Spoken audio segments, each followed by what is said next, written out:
주 예수 그리스도 안에 사랑하는 형제 자매 여러분, 저는 오늘 아침 설교 제목을 보시면 우리 구세주가 성경을 인용하심으로 그랬어요. 인용하심으로라는 단어를 여기다가 써놨습니다. 그렇게 해서 마귀를 물리쳐 주셨죠. 여기 인용하다라는 말은 원래 이게 기록되었을 때라는 말씀을 인용하다라는 말로 우리가 말할 수 있어요. 그러니까 구약의 말씀을 예수님이 인용을 하시는데 그게 원래 수동태예요. 그런데 저는 능동사다 이렇게 생각을 하고 있습니다. 우리가 하나님의 말씀을 인용할 때는 수동태로 인용이 되지만, 그러나 예수님이 하나님의 말씀을 인용할 때는 예수님 자신이 하나님이시기 때문에 하나님이 직접 말씀하시는 거예요. 그러니까 능동태라고 이해할 수 있겠죠. 여기 인용한다라는 말은 굉장히 탄탄한 기반 위에서 행하는 것입니다. 그러니까 인용을 할 때는 굉장히 객관적이고 확실한 그런 자료에 근거해서만 인용을 해야 한다는 것입니다. 우리가 누군가 했던 말을 인용하거나 또 어디선가 읽은 내용을 인용할 때는 굉장히 조심해야 돼요. 지금 이 나라 대통령이 어떤 것을 인용해 가지고 자기 SNS에다가 뭔가를 올렸는데 이스라엘이 이것 때문에 난리를 지금 치고 있어요. 결론은 뭐냐면 정확히 사건을 이해하고 제대로 인용하라, 지금 그 얘기입니다. 그러니까 제대로 인용하지 않을 때 나타나는 것은 굉장히 심각한 열매가 나타날 수 있다는 얘기죠. 여러분들도 누군가의 말을 인용하거나 어떤 책에 쓰여진 것을 여러분이 말을 할 때 이게 문맥을 정확하게 이해하지 못하고 인용함으로 실수를 많이 하는 데가 있습니다. 오늘 아침 우리가 본문을 보면 예수님께서 바로 성경을 기록하였을 때라는 말로 인용을 하고 있는 걸 볼 수 있습니다. 그런데 예수님만 인용하는 것이 아닙니다. 마귀도 성경을 인용해 가지고 예수님을 하나님의 전혀 반대되는 뜻으로 살아가도록, 그러니까 하나님 뜻대로 살지 못하도록 성경을 인용해서 예수님을 지금 공격하고 있습니다. 그러니까 예수님만 성경을 인용하는 것이 아니라 누구도 인용한다?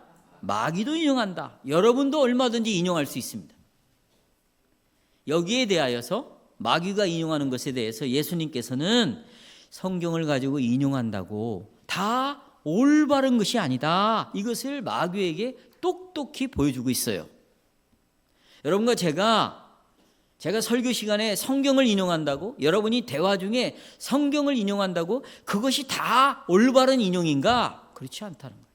왜냐하면 마귀도 그렇게 하고 있으니까 굉장히 위험할 수 있습니다. 성경을 인용한다는 것은. 그래서 우리 주님은 마귀가 이렇게 왜곡된 인용을 하는 거에 맞서서 네가 인용하는 원래의 성경의 본뜻이 무엇이냐, 네가 인용하고 있는 그 말씀의 뜻은 그런 뜻이 아니야, 이런 뜻이야 라고 분명히 가르치고 있어요. 오늘 그 신뢰를 오늘 설교 본문을 통해서 우리가 살펴보려고 합니다. 오늘 설교에서 성경을 인용할 때 우리는 어떻게 하나님의 말씀을 인용해야 될 것인가, 어떻게 이 하나님의 말씀을 올바르게 인용할 것인가, 그러기 위해서는 성경을 제대로 알아야죠. 바르게 알아야 됩니다. 그렇지 않으면 여러분의 인용을 통해서 다른 사람이 마귀의 유혹에 넘어가고 여러분도 넘어갈 수 있고, 또 이렇게 잘못 인용함으로 성경 전체가 훼손되어지는 심각한 죄를 지을 수가 있어요. 오늘 그 사건이 지금 오늘 성경에 나옵니다. 저는 개인적으로 목회를 하면서 심지어는 여러 가지 권징을 받는 사람들도 저에게 성경을 갈고 대들었어요. 성경이 이러지 않냐, 성경이 이렇게 말하지 않냐, 설교를 이렇게 했지 않았냐, 이렇게 많은 성경을 근거로 해서 저한테 정면적으로 도전을 하는 사람도 많았어요. 아마 여러분 중에도 그런 사람들이 있을 수 있다고 생각합니다. 앞으로 그럴 수 있고. 자, 그런 면에서 우리가 성경 전체를 무시한 채 내가 좋아하는 몇몇 구절에 의해서만, 아마 우리가 일생 동안 성경 구절을 갖고 살아간다 그러면 10구절이나 될까요? 29절, 39절을 넘는 성도는 그렇게 없다고 생각합니다. 그 정도 선에서 우리가 그 66권의 어마어마한 성경 구절 속에서 39절, 49절 이런 정도에 가지고 우리가 삶을 살아간다면 과연 이런 정도의 말씀으로 마귀를 물리칠 수 있을까? 불가능합니다. 그런데 우리는 정말 내가 좋아하는 말씀들 몇 구절, 내 귀에 익숙한 말씀 몇 구절을 가지고 살아가는 것을 이제 그만 스탑하고 경계하려면 성경을 인용할 때 성경 전체 속에서 앞뒤 문맥을 반드시 바르게 판단해 가지고 성경을 이용해야 한다, 인용해야 된다라는 것이죠. 여러분, 성경을 잘못 이용하는 이런 위험에 대해서 제가 지금 경고하고 있는데 이것은 이 시대에 정말 중요하다고 생각합니다. 오늘날은 성경을 꼼꼼히 읽는 습관이 사라져 버렸습니다. 성경을 읽지 않아요. 그런 시대가 되었습니다. 그럼 지금 무슨 시대인가? 영상의 시대죠. 다 영상에 빠져 있어요.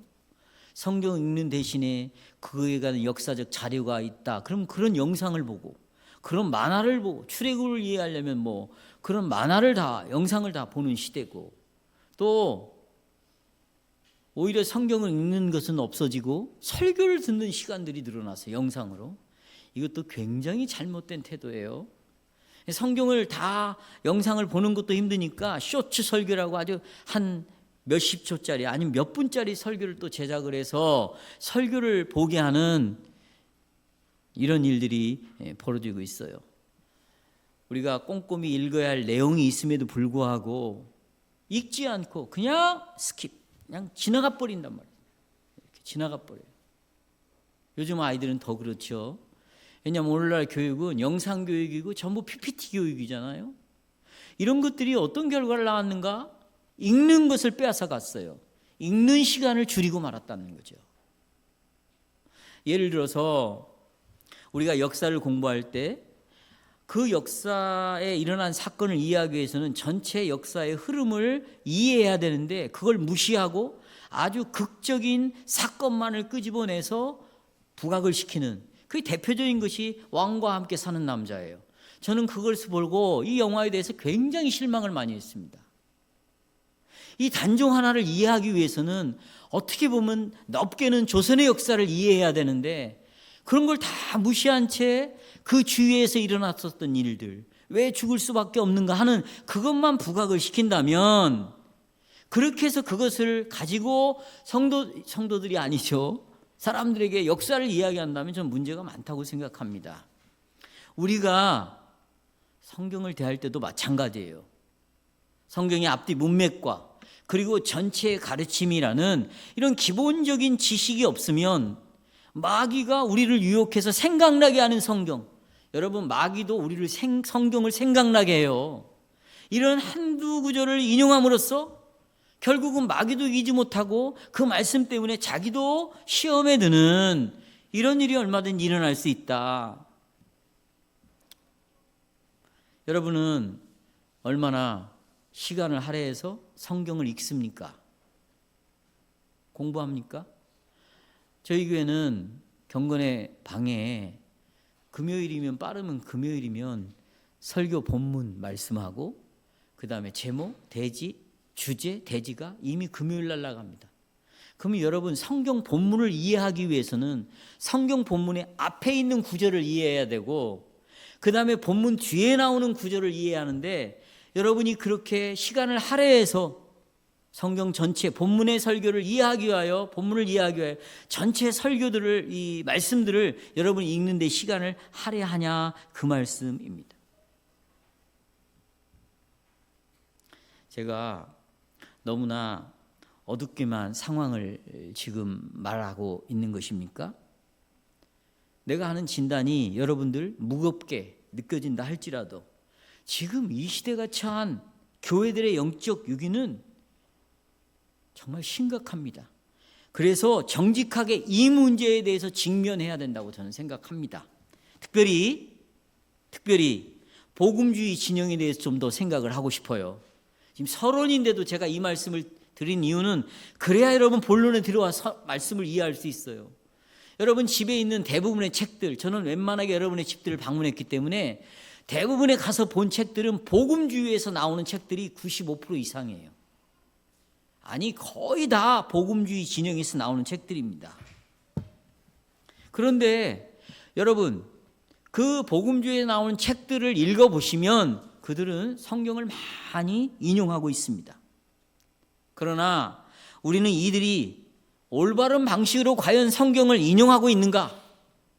그 내용을 설명하기 위해서 이 성경 구절이 맞는 건가? 심각합니다. 맞지 않는 성경 구절이 너무 많다는 것이에요. 그럼 우리가 이런 복음주의에서 나온 책들을 읽으면서 성경 전체를 가지고 그것을 판단해야 되는데 파편적인 성경, 내가 알고 있는 몇 구절을 가지고 이 인용된 성경 구절을 이해한다면 어떤 일이 벌어질까요? 오늘 아침 우리는 성경을 인용하는 모든 시도가 다 옳지 않다는 것을 우리 예수님으로부터 배우겠어요. 저는 그래서 주제를 이렇게 정했습니다. 단순히 성경을 인용하심으로 마귀를 물리치셨다. 이걸 가지고 두 가지를 말씀드립니다. 첫째, 오직 예수님은 말씀으로만 마귀를 물리쳤습니다. 4장 1절을 보십시오. 예수님께서 성령께 이끌려서 마귀에게 시험을 받으셨다. 마귀에게 시험을 받았어요. 이 사건은 여러분 우리가 첫 번째 아담을 좀 생각해야 돼요. 첫 번째 아담이 에덴 동산에서 하나님의 계명에 불순종함으로 실패했죠. 그런데 두 번째 아담, 예수님을 아담이라고 말해요. 성경에 두 번째 사람이라고 말해요. 사람이 아담이거든요. 성경에 보면 그런 내용이 나옵니다. 두 번째 아담도 동일하게 아담 첫 번째 아담처럼 시험을 받았어요. 그런데 두 번째 아담은 승리를 하심으로 앞으로 어떻게 우리들을 구원하시려는가 그걸 미리 보여준 사건이거든요. 근데 저는 이 부분에서 오늘 많은 시간을 할애하지 않겠습니다. 왜냐하면 우리의 초점이 예수님께서 사단을 물리치기 위해서 어떻게 성경을 인용했는가 이 문제를 다루려고 하기 때문입니다. 그리고 2절에 보면 이제 예수님은 광야에서 40일 밤낮 금식하셨다는 내용이 나옵니다. 굶었어요. 굶은 건 먹을 것이 없어서 굶은 게 아닙니다. 세례 요한도 광야에서 메뚜기와 석청을 열심히 먹었단 말이에요. 예수님은 먹을 거 없어서 굶은 게 아니고 예수님은 금식하시면서 기도할 목적으로 굶으신 것이죠. 그러니까 이 당시에는 금식과 기도가 짝을 이루었어요. 짝을. 기도를 한다 그러면 금식이 같이 가는 거예요. 뭐 때문에 금식했는가? 예수님이 앞으로 하실 일을 놓고 기도하기 위해서 또 자신이 구원하러 오신 백성들을 생각하면서 여러분과 저를 생각하면서 힘과 하나님의 지혜를 얻기 위하여 하나님의 기도하심이 분명합니다. 그런데 이제 문제는 40일 동안 밤낮 아무것도 먹지 않고 금식하셨습니다. 성도 여러분, 예수님은 여러분과 저처럼 육신의 몸을 입은 참 사람인데 40일 동안 아무것도 먹지 않았다. 그러면 기력이 완전히 소진되는 것이죠. 사람이요, 몸에 완전히 기운이 다 빠져나가면 영혼도 혼미해지고 육신도 혼미해져서 판단력이 흐려질 수밖에 없는 거예요. 그러니까 마귀는 이미 40일 동안 금식할 걸 알고 예수님이 그러면 완전히 판단력이 흐려질 것이다. 그때까지 기다린 거예요. 그때까지 기다린 이게 사단의 전략입니다. 근데 지금 마귀도 우리에게 똑같이 그런 전략을 쓰고 있어요. 내 상황이 말이죠. 내 상황이 물질에 있어서 극한 상황에 내가 지금 왔다. 내 육신의 건강에 있어서 병을 고칠 수 없는 벼랑 끝에 와 있다. 내가 자식을 열심히 키운다고 키웠는데 부모의 말을 듣지 않는, 도저히 내 힘으로는 자식을 컨트롤할 수 없는 그런 지경에 왔다. 내가 공부를 하는데 더 이상 공부가 안 돼요.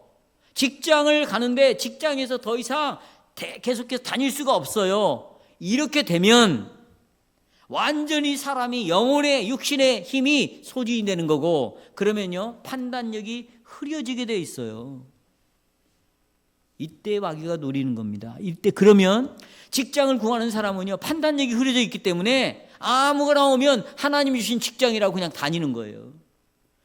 너무 고독해요. 외로워요. 사랑을 하고 싶어요. 그 자기 힘으로는 안 돼. 근데 갑자기 어느 날 여자가 나타나고 남자가 나타나서 그 아무 여자나 아무 남자나 고르는 거예요. 사람이 배고플 때는요 시장에 가서 물건 사는 걸 조심하라고 그랬어요. 왜냐하면 살 필요가 없는 것도 사는 거예요. 왜? 배고프니까 이것도 해서 먹고 저것도 해서 먹겠다. 근데 나중에 보면 냉장고에 썩어 있단 말이에요. 제가 아는 목사님이 사별을 했습니다.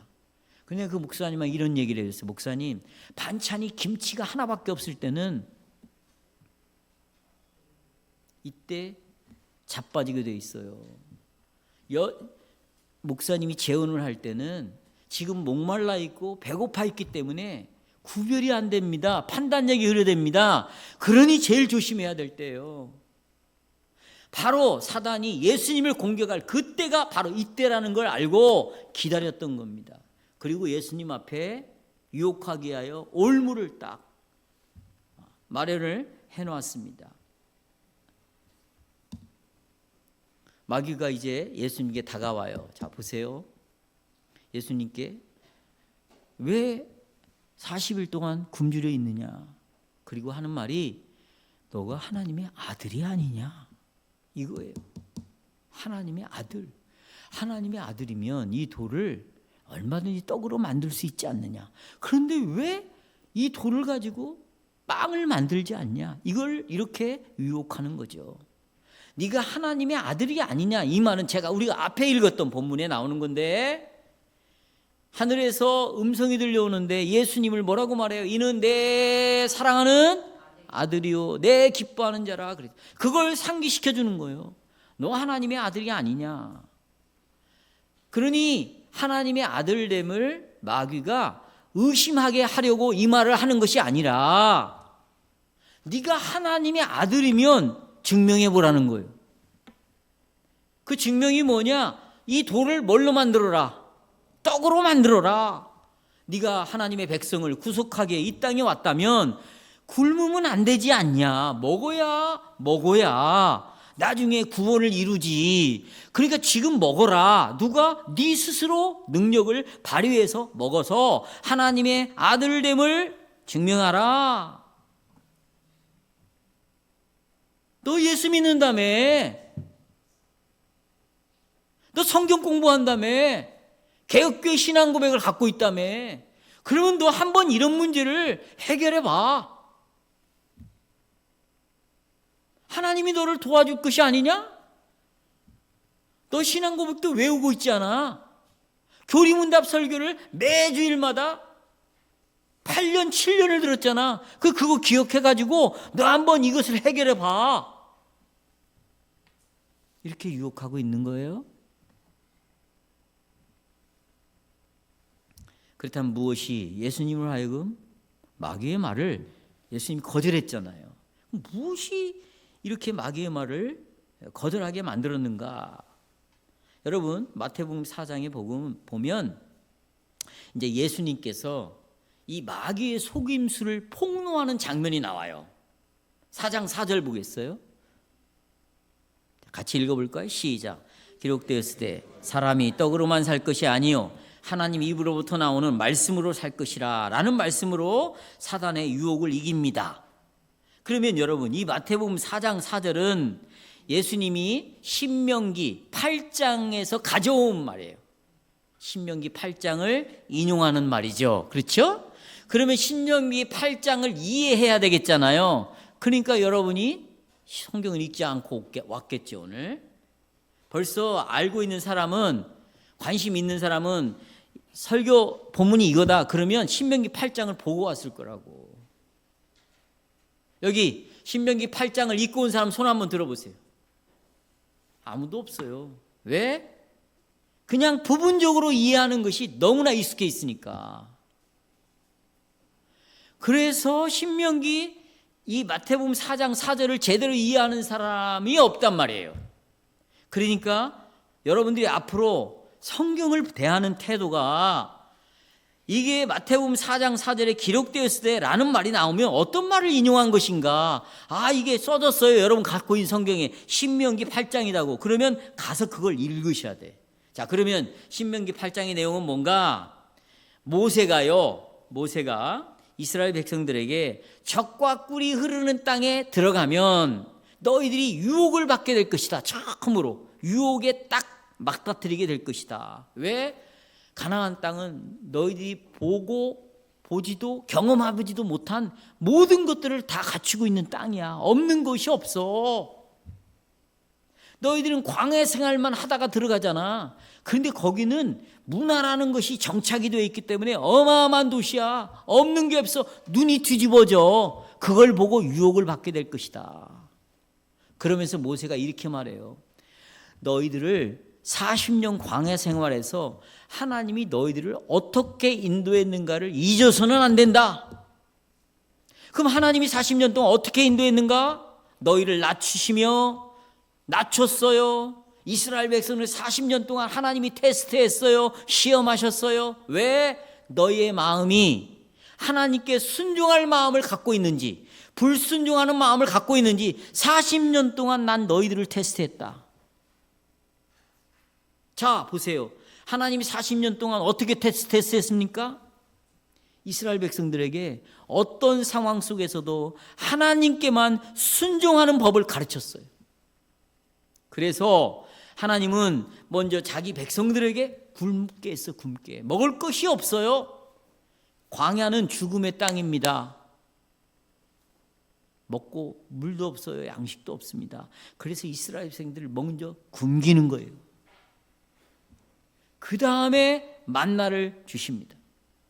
하나님은 이스라엘 백성들에게 하나님만을 의지하고 살라고 순종하는 법을 가르치기 위해서 먼저 굶주림을 경험을 시키는 거예요. 왜요?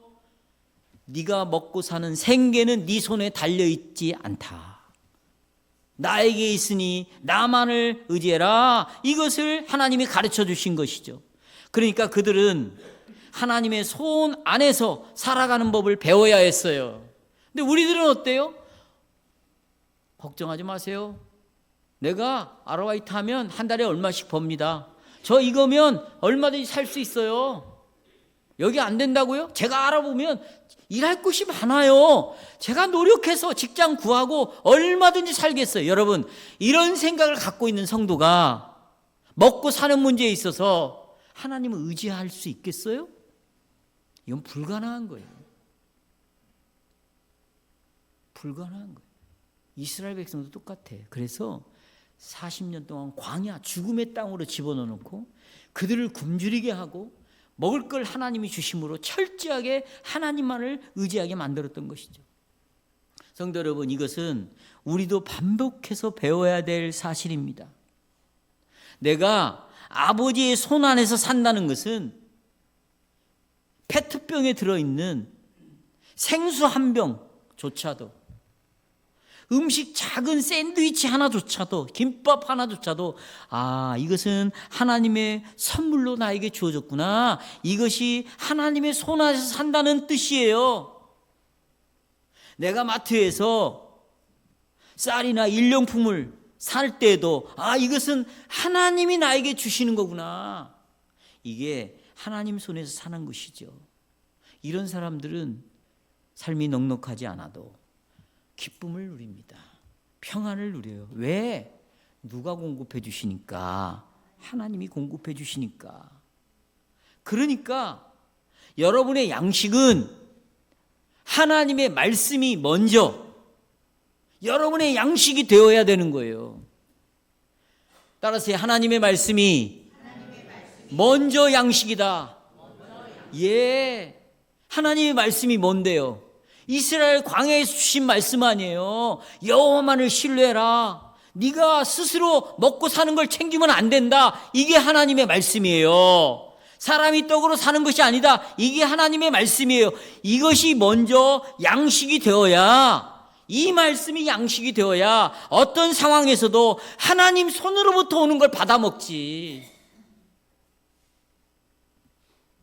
그래서 예수님이 죽음 직전의 상황에서도 마귀의 말에 귀를 기울이지 않고 하나님의 말씀을 먼저 붙들었어요. 말씀을 붙들었어요. 신명기 8장의 말씀을 딱 붙잡았어요. 마귀는 예수님께 네가 하나님의 아들로서 신적인 능력을 사용하든지, 그래서 기적적인 방식으로 지금 굶어 죽는 상황에서 음식을 마련해라. 왜? 과거에 네 아버지도 여호와도 광야에서 능력으로 하늘에서 만나를 베풀었지 않느냐. 그러니 하나님의 아들인 너도 능력이 있으니까 하나님처럼 똑같이 돌로 떡을 만들어라. 그것과 하늘에서 만나를 내리는 건 같은 것이다.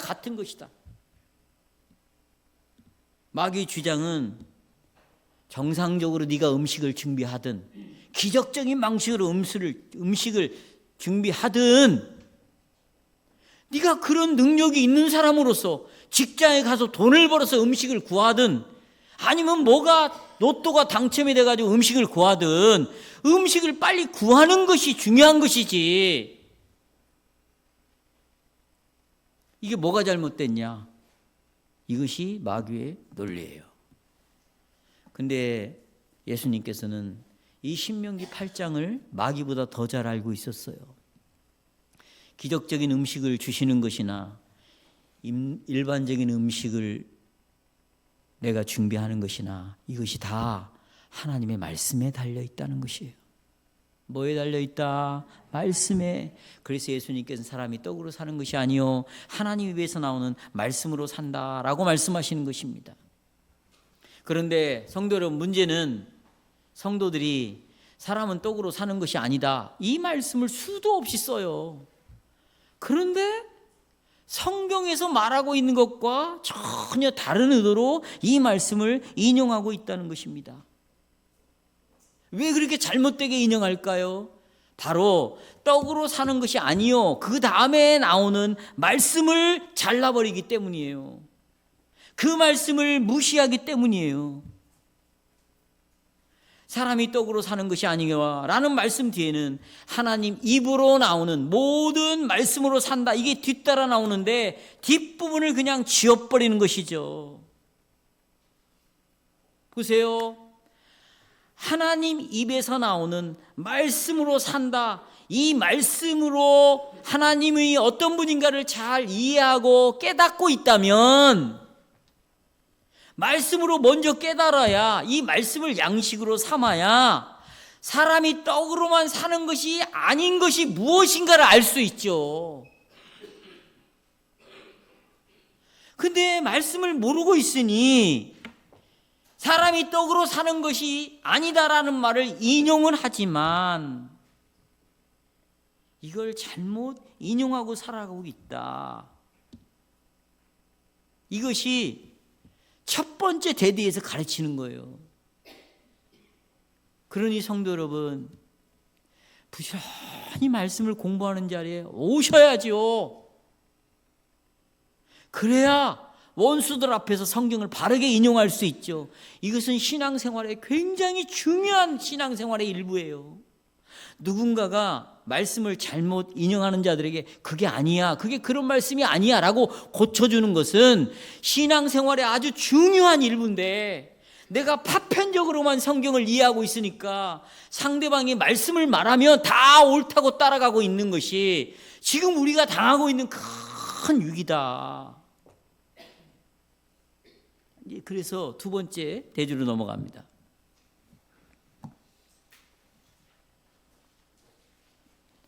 둘째, 예수님께서는 어떻게 사단을 이겼는가? 말씀으로만 이겼는데 어떤 말씀인가? 하나님의 모든 말씀으로 물리쳤어요. 모든 말씀. 여기 중요합니다. 첫 번째 유혹을 예수님께서는 하나님의 말씀으로 물리쳤죠. 그러자 두 번째 시험에서 마귀는 첫 번째 시험과 똑같은 방식으로 오는데 말씀을 가지고 역공격을 하는 거예요. 따라서 역공격. 예. 자, 보십시오.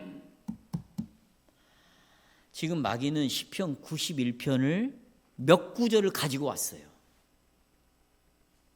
몇 구절을 가지고 와서 예수님께 91편에 나오는 말씀을 가지고 네가 시험해 보라고 요구하고 있습니다. 마귀의 논리는 이런 거예요. 성도 여러분, 조금 전에 예수님이 마귀에게 이렇게 말했어요. 사람이 떡으로 사는 것이 아니다. 그 다음이 중요합니다. 하나님 입에서 나오는 모든 말씀으로 산다고, 하나님의 말씀으로 산다고 네가 말하지 않았느냐. 그러면 모든 말씀 중에 하나님 91편을 내가 너에게 말해주겠다. 91편의 말씀은 이런 내용이다. 아무리 하나님의 자녀가 위험한 곳에 있다 할지라도 그를 보호해 주신다고 말하지 않았느냐.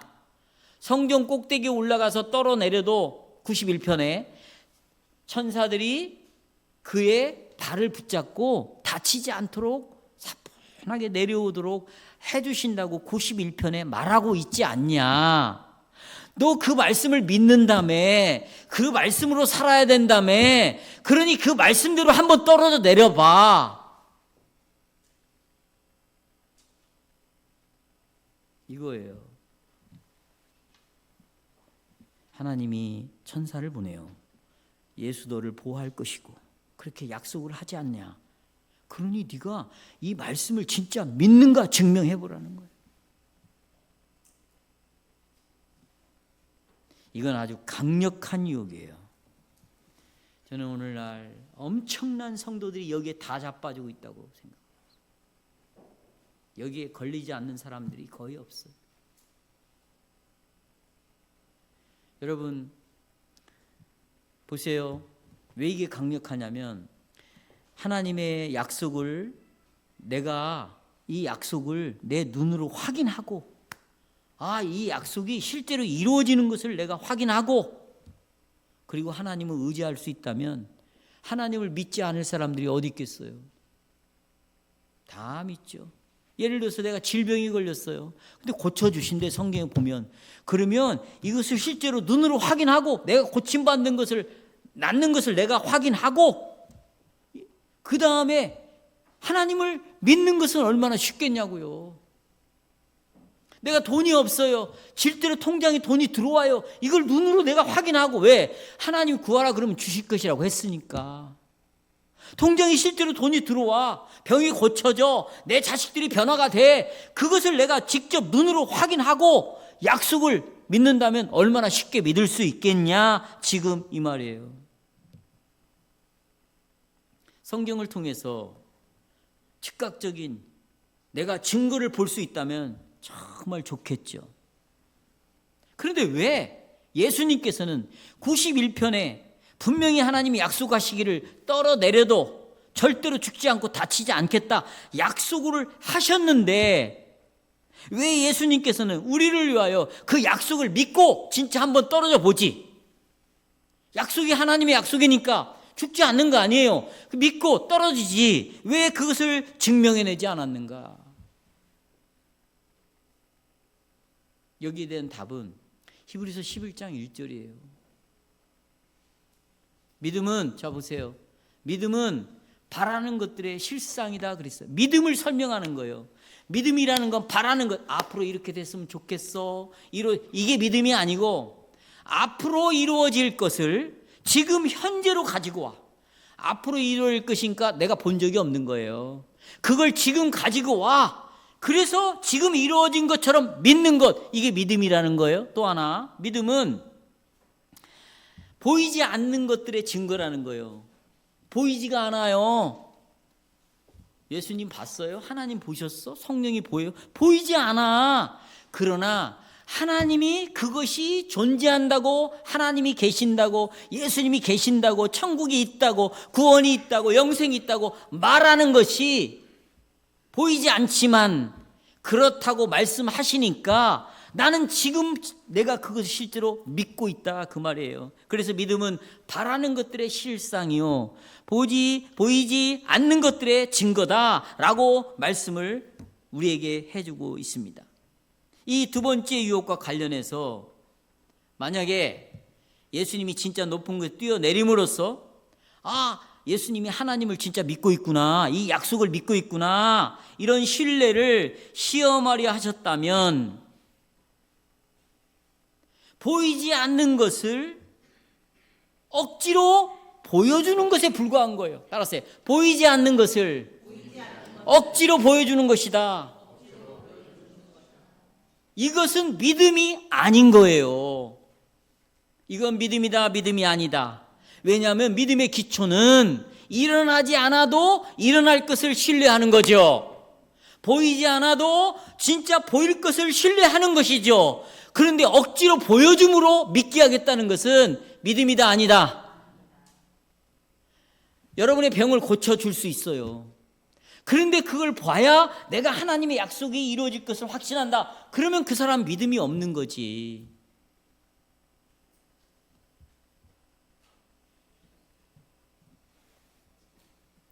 두 번째 유혹에서 마귀는 성경을 인용했어요. 성경을 믿는 것처럼 우리에게 보였어요. 그런데 보세요. 몇 구절만 떼어온 거예요. 단어도 그대로 가지고 왔어요. 문장도 가지고 왔어요. 그런데 이 앞뒤 문맥에서 말하고 있는 진정한 하나님의 원래의 진심은 빼버린 거, 도려내버린 거죠. 여러분, 마귀의 생각은 이것입니다. 다시 정리합니다. 하나님이 성경에 그렇게 약속을 하셨으니 또 약속 믿고 진짜 꼭대기에 올라가서 위험에 뛰어 들어가지고 하나님이 약속을 지키는지 안 지키는지 또 테스트 해보라는 거예요. 하지만 우린 여기서 믿음이라는 것과 테스트, 시험이라는 것이 얼마나 차이가 있는가를 알아야 돼요. 지금 보십시오. 시편 91편에서 뛰어내려도 다치지 않고 보호해 주겠다. 이 말은 시편 앞편 1절에 나오는 내용을 기억해야 돼요. 이게 무슨 내용이냐면 보세요. 주님하고 여호와 하나님하고 내가 같이 믿음으로 같이 길을 걸어요. 말씀을 따라 같이 갑니다. 순종하며 가요. 그런데 갑자기 어려움이 올 수 있다. 그때 하나님은 너를 내버려 두지 않을 것이다. 네가 당한 어려움 속에서 너를 하나님이 지켜줄 것이다. 네가 하나님의 말씀을 따라 살아가다가 정말 폭풍우 같은 사건들을 만나게 될 때 그때도 하나님은 너를 보호해 주는데 너의 피난처가 되어 주실 것이다. 그러니까 전제가 뭐냐면 하나님하고 같이 말씀을 따라 믿음으로 살아가는 사람 속에서 하나님이 어떻게 보호해 줄 거를 우리에게 말해주고 있는데 이런 걸 싹 빼버리고 약속했으니까 뛰어봐라 그거예요.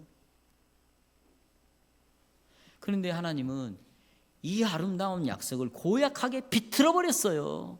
너 한번 위험한 상황으로 진짜 꼭대기에 올라가서 위험한 상황에서 한번 테스트해봐. 그러니까 인간이 하나님이 그렇게 진짜 하는지 안 하는지를 내가 리모컨으로 한번 조정해 보겠다는 거예요.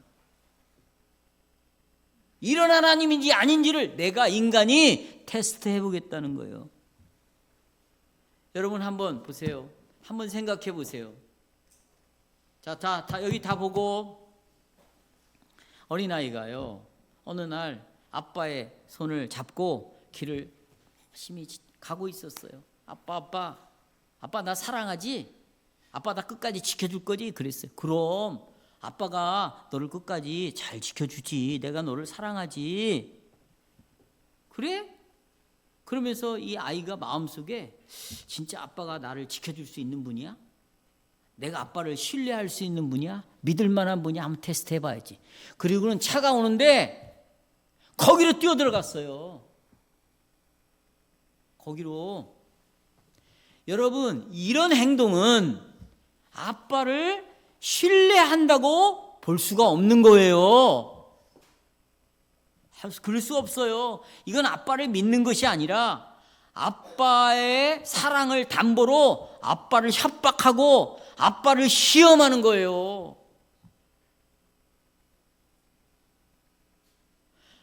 우리가 보세요. 알고 있는 몇 가지 성경 구절을 가지고 하나님이 이렇게 말씀하지 않았습니까? 내가 지금 이런 위험한 처지에 있습니다. 이거 증명해 보이세요. 해결해 주세요. 하나님 그렇게 말씀하지 않았습니까? 이것은 하나님을 신뢰하는 것이 아니고 하나님 자체를 테스트하고 있는 정말로 무서운 죄를 짓고 있는 것이다. 그런데 우리들이 이렇게 기도하지 않는 사람이 어디 있는가?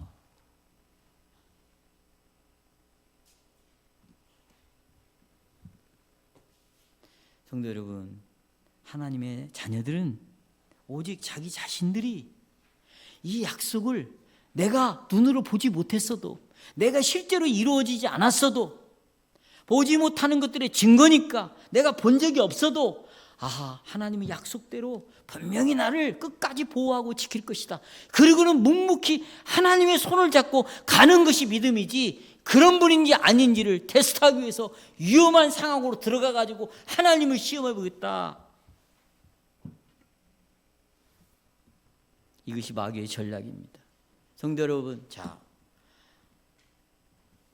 우리가 특정 본문을 성경 전체에서 칼로 도려내려 가지고 그래서 유아 세례를 부정하고 말았어요. 성경 몇 구절을 가지고 유아 세례를 부인했어요. 그게 현대 신학자들입니다. 또 정말 말씀하는 이 잘못된 보수주의자들 보세요. 이 사람들이요 말씀해요. 그리고 설교를 들어봐도 말씀해. 그런데 성경 전체를 무시하고 몇몇 구절만 가지고 이것이 하나님의 뜻이다. 그리고는 실제로 성경에서 가르치고 있는 바는 또 받아들이지 않아. 말씀하면 성경 전체를 받아들여야 되는데 몇 구절만을 받아들이므로 성경에서 말하고 있는 전체의 내용을 파괴시켜버리는 이 보수주의자들 얼마나 많은지 몰라요. 예를 들어볼게요, 여러분. 예를 들어봅시다. 구약의 이스라엘 백성들이 부렀던 찬송이 뭡니까? 시편이잖아요. 시편을 보면 복음성과 요즘 이 복음주의에서 부르는 찬송들과는 너무나 달라요. 왜? 복음주의에서 부르는 찬송들은 주제가 전부 사랑과 관련되어 있는 거예요. 자비, 사랑, 은혜, 이것 빼면 찬송이 없습니다. 제가 지금 여기 임시당회장으로 가 있는 교회 앞에 싱어들이 노래를 부르는데 대부분 다 자비, 은혜, 뭐 하나님의 좋으신 하나님 이런 것들만 노래해요. 물론 시편 찬송도 그런 내용이 있습니다. 그러나 시편 찬송을 보세요. 하나님은 어떤 분이에요? 싸우는 자예요. 죄를 심판하신 분이에요. 벌을 내리시는 분이에요. 진노를 내리시는 분이에요. 하나님의 방식대로 하나님에게 나오지 않는 자는 불을 내려서 죽이시는 분이에요. 하나님의 사랑만 노래하면 하나님 앞에 나가는 것이 정말 쉽겠죠. 누구나 나올 수 있는 거죠. 그러나 하나님은 하나님의 말씀을 따라 나오는 자를 받는다. 그렇지 않으면 하나님이 언약의 저주도 내리고 벌도 내린다. 이런 진리를 알고 있는 사람은 하나님 앞에 나갈 때 굉장히 두려움으로 나가는 거예요. 이렇게 살아가는 것이 하나님의 뜻인가 아닌가를 살피고 나오겠죠. 그런데 성경 전체를 무시하고 일부 몇 구절만 떼어다가 하나님은 이런 분이다 가르치니 얼마나 하나님을 땅에 떨어뜨리고 자기네들 방식대로 우상처럼 하나님을 믿고 하나님의 이름을 더럽히고 이렇게 예배를 드려도 하나님은 예배를 받으신다고 마음대로 자기네 떠들고 다니잖아요. 그렇죠, 여러분? 지금 마귀가 예수님의 그 짓을 하고 있다고. 그럼 우리가 성경 몇 구절을 가지고 나아가서 하나님을 시험하고 살아계시다면 이렇게 알아달라고 말한다면 우리가 지금 마귀가 하는 짓을 반복해서 여러분들이 다 하고 있는 거잖아. 지금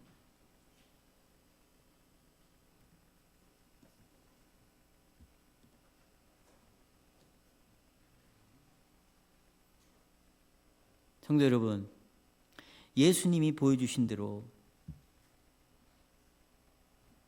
하나님의 입에서 여기 보세요.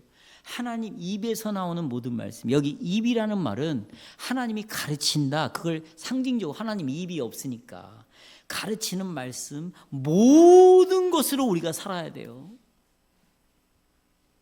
마귀 유혹에 반응해서 예수님은 이제 두 번째, 뛰어내려라, 이걸 신명기 6장의 말씀으로 이기십니다. 그게 뭐냐면 너의 하나님 여호와를 뭐하지 말아라, 시험하지 말아라. 이것도 보세요. 신명기 6장으로 다 돌아가 보겠습니다. 자, 보십시오. 모세가 이스라엘 백성들을 출애굽시켜서 르비딤이라는 장소로 돌아옵니다. 그 르비딤은 휴식처 이런 말이에요. 휴식처, 쉬는 장소, 그런 뜻을 가지고 있는데, 하나님께서는 전능하신 팔로 이스라엘 백성을 출애굽시켜서 먹을 것이 없는 광야에서 하늘에 만나를 내리시고 그들을 먹이셨어요. 그런데 르비딤에 왔을 때는 물이 없네요. 물이 없어요. 그러니까 이스라엘 백성들이 하나님을 시험해 버렸어요. 아까 마귀가 시험하는 것처럼. 하나님 우리와 함께 하신다며, 여기까지 따라오셨다며, 그러면 증거를 대봐. 하나님께 이렇게 따진 거예요. 하나님 나를 사랑한다며, 나와 함께 한다며, 그럼 나에게 증거를 대봐요. 이런 것과 똑같아요. 이스라엘 백성들이 이렇게 증명해보라고 하나님께 시험을 했습니다. 지금 예수님께서 마귀에게 너의 하나님 여호와를 시험하지 말라라는 것이 바로 이런 의미입니다. 이스라엘 백성들처럼 하나님이 있다면, 우리를 사랑한다면, 전능하시다면 물을 만들어내봐, 이렇게 시험한 것처럼 마귀야, 너도 그렇게 여호와 하나님을 뭐하지 말아라, 시험하지 말아라. 그러니까 하나님의 말씀이 진짜 살아있는 말씀이라면 증거를 대보세요. 내가 그걸 직접 보면 내가 하나님의 약속을 믿겠습니다. 이게 마귀가 하는 짓인 거예요. 마귀는 너 하나님의 아들이 아니냐, 그리고 성부 하나님이 너를 보냈지 않았느냐, 증거를 내놔봐라. 증거. 너는 증거를 보고 나서야, 예수님이 하신 말씀, 너는 마귀야, 너는 눈에 증거가 나타나야, 그걸 보고 나서야 믿겠다고 말하지만 믿음은 그런 것이 아니다. 따라서 믿음은 그런 것이 아니다. 네가 성경을 인용해가지고 시편 91편을 인용해서 천사들이 나를 지킬 것이라고, 마귀야 네가 그걸 인용해서 나에게 말했지만 원래 성경은 그런 뜻이 아니야. 내가 끝까지 물이 없다 할지라도, 먹을 것이 없다 할지라도, 병들어 죽을 직경에 왔다 할지라도 나는 하나님의 약속을 믿는 믿음을 갖고 있어. 그 믿음으로 어떤 상황에도 주님이 나의 피난처다, 그분이 나의 요새다, 그분이 나를 끝까지 지켜주는 분이라는 걸 나는 믿을 거야, 이렇게 고백하는 자들에게만 하나님이 이런 상황에서 건져주시겠다는 거예요. 달리 말해서 하나님의 이 약속의 말씀은 증거를 요구하는 것이 아니라 그 약속을 끝까지 믿음으로 사는 자들에게 주어지는 것이 약속이에요. 그래서 너 그런 하나님, 너 그런 태도로 여호와를 시험하지 말라, 이것입니다. 성도 여러분, 우리가 지금 성경을 대하는 태도는 너무 심각한 지경에 놓여 있어요. 우리가 하이델베르크 교리문답 21문에 보면 참 믿음이 뭐라고 나옵니까? 참 믿음, 하나님께서 그의 말씀에서 우리에게 계시하신 일부의 모든 것이에요. 모든 것이 진리라고 여기는 확실한 지식이에요. 모든 것이 중요합니다. 몇몇 구절만 빼내는 것이 아니라 성경 전체를 통해서, 마치 여러분 광부가 그 금을 캐기 위해서 전체 산을 파헤치는 것처럼 이 한 구절 한 단어를 이해하기 위해서 전체 성경을 이해해야 우리는 하나님을 시험하지 않는 것입니다. 그러면 성도 여러분, 자, 저를 보십시오. 이제 하나님의 말씀을 공부하는데 힘을 쓰십시다. 성경을 읽으십시다. 가정에서뿐만 아니라 개인적으로 날마다의 비치를 하면 그 한두 구절만 읽지 마시고 거기 전체 내용이 나오잖아요. 전체를 읽읍시다.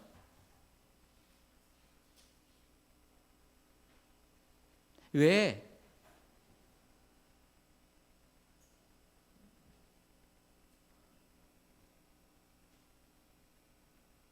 그래야 우리가 싸워야 될 이 마귀와의 싸움에서 끝까지 하나님을 신뢰하는 믿음으로 마귀를 이길 수가 있습니다. 때때로 우리의 삶이 하나님의 돌보심과 어긋나는 것처럼 보일 때도 있어요. 하나님이 돌보시는데 왜 이런 일이 벌어질까? 그럴 때가 있어요. 그러나 성경을 제대로 알고 성경을 기억하는 자는 주님이 그 사람을 끝까지 붙잡고 있다는 것을 끝까지 신뢰하고 가는 거예요. 그런 어려움이 있는 그런 순간에 마귀처럼 이스라엘 백성처럼 하나님을 시험에서는 여러분 안 되는 것이에요. 대신에 믿음으로 하나님의 약속을 끝까지 붙잡고 내가 어떤 공경에 처할지라도 주님 나를 떠나지 않는구나. 나와 함께하고 있구나. 내 구원을 끝까지 지켜갈 것이구나. 이런 것들을 합력하여 선을 이룰 것이구나. 그리고는 하나님 입에서 나오는 모든 말씀으로 여러분 돌아가시기를 바라요.